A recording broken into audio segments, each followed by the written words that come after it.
నమస్తే.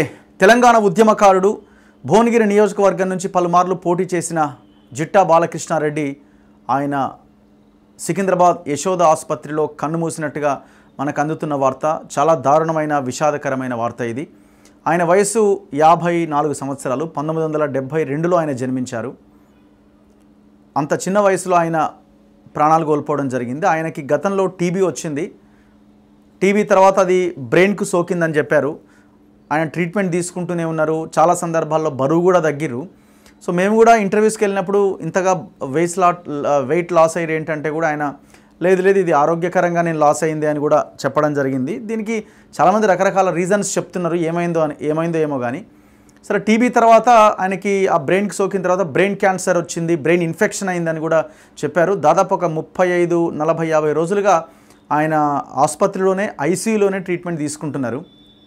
సో మనందరికీ తెలుసు, పర్టికులర్గా నాది అదే నియోజకవర్గం, భువనగిరి నియోజకవర్గం కాబట్టి సో ఆయన అక్కడ చాలా సేవా కార్యక్రమాలు చేశారు. చాలా గ్రామాల్లో వాటర్ ప్లాంట్లు పెట్టడం కావచ్చు, బస్ స్టాండ్స్లో అక్కడ సౌకర్యాలు ఏర్పాటు చేయడం కావచ్చు, ఇట్లా చాలా పెద్ద ఎత్తున సేవా కార్యక్రమాలతో పాటుగా అండ్ ప్రధానంగా ఆయన ఈ మూసీ పరివాహక ప్రాంతం అక్కడ దాని మీద కూడా చాలా పెద్ద ఎత్తున పాదయాత్ర కూడా నిర్వహించిండు.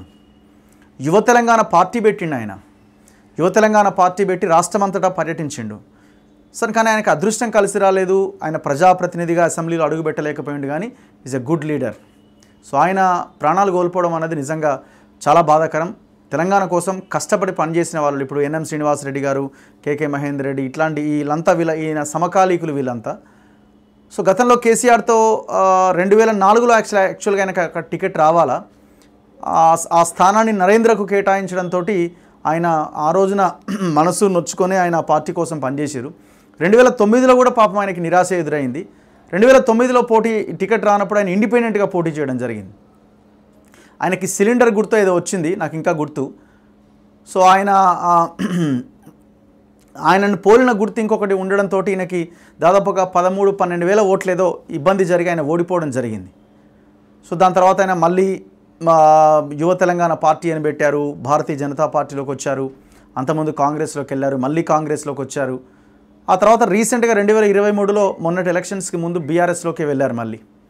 సరే, ఆయన మళ్ళీ బీఆర్ఎస్లోకి ఎందుకు వెళ్ళారు, అంతకాలం బీఆర్ఎస్ మీద పోటీ చేసిరన్న కొన్ని విమర్శలు వచ్చినా సరే అది ఏదేమున్నా మొత్తానికైతే ఆయనకి ఎందుకో అదృష్టం కలిసి రాలి. మంచి లీడర్, బలమైన లీడర్, బలమైన క్యాడర్ ఉంది ఆయనకి స్వతహాగా సొంతంగా క్యాడర్ ఉంది భువనగిరి నియోజకవర్గంలో.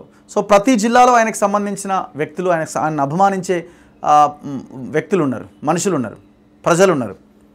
సో నిజంగా ఆయన చనిపోవడం నిజంగా బాధాకరం. జిట్టా బాలకృష్ణారెడ్డి గారు ఆయన ప్రొఫైల్ ఒకసారి మనం చూస్తే, జిట్టా బాలకృష్ణారెడ్డి తెలంగాణ రాష్ట్రానికి చెందిన రాజకీయ నాయకుడు. ఆయన తెలంగాణ ఉద్యమంలో కీలకంగా పనిచేసి 2009లో బీఆర్ఎస్ను వీడి తిరిగి 2023 అక్టోబర్ 20వ తేదీన మళ్ళీ అదే బీఆర్ఎస్ పార్టీలో చేరిండు. 2009లో ఆయనకి టికెట్ ఇవ్వలే పాపం. ఆయన 2004లో ఎప్పుడో ఆయన ఎమ్మెల్యే కావాలా. సో ఇప్పుడున్న లీడర్లు ఎవ్వరు కూడా ఆయన చేసిన ప్రోగ్రామ్స్, ఆయన చేసిన కార్యక్రమాలు అప్పుడు ఎవరు లేరు, చేయలేదు కూడా. ఆయన చాలా సీనియర్ లీడర్. కానీ పాపం ఎందుకో అదృష్టం కలిసి రాలేదు ఆయనకి. జిట్టా బాలకృష్ణారెడ్డి 14 డిసెంబర్ 1972 సంవత్సరాన తెలంగాణ రాష్ట్రం యాదాద్రి భువనగిరి జిల్లా బొమ్మాయిపల్లి గ్రామంలో జిట్టా బాలరెడ్డి రాధమ్మ దంపతులకు జన్మించాడు. 1987లో బీబీ నగర్లోని జిల్లా పరిషత్ ఉన్నత పాఠశాల నుంచి సెకండరీ స్కూల్, 1989లో భువనగిరిలోని ప్రభుత్వ జూనియర్ కాలేజీలో ఇంటర్మీడియట్ పూర్తి చేసి 1993లో ఎల్బీ నగర్ నుంచి DVM degree and PG college నుంచి డిగ్రీ బీకామ్తో గ్రాడ్యుయేషన్ పూర్తి చేశాడు. జిట్టా బాలకృష్ణారెడ్డి తెలంగాణ ఉద్యమ సమయంలో కీలకంగా పనిచేసిన ఆయన టీఆర్ఎస్ ఆవిర్భావం తర్వాత ఆ పార్టీ అనుబంధ యువజన సంఘానికి రాష్ట్ర అధ్యక్షుడిగా పనిచేశాడు. 2009 అసెంబ్లీ ఎన్నికల సమయంలో పొత్తులో భాగంగా టీడీపీకి ఆ స్థానం దక్కడంతో ఆయన ఆ పార్టీని వీడి స్వతంత్ర అభ్యర్థిగా పోటీ చేసి ఓడిపోయిండు. ఆయన ఆ తర్వాత వైఎస్ రాజశేఖర రెడ్డి హయాంలో కాంగ్రెస్లో చేరిండు. వైఎస్ఆర్ హఠాన్మరణం తర్వాత కాంగ్రెస్ నుంచి బయటకు వచ్చి వైఎస్ జగన్మోహన్ రెడ్డి స్థాపించిన వైఎస్ఆర్ కాంగ్రెస్లో చేరి వైఎస్ జగన్ లోక్సభలో తెలంగాణ వ్యతిరేక విధానాన్ని తీసుకోవడంతో ఆ పార్టీని వీడి యువ తెలంగాణ పార్టీని స్థాపించిండు. ఆ తర్వాత మళ్ళీ ఆయన బీజేపీలో జాయిన్ అయ్యిండు. ఆ తర్వాత మళ్ళీ కాంగ్రెస్లోకి వెళ్ళిండు.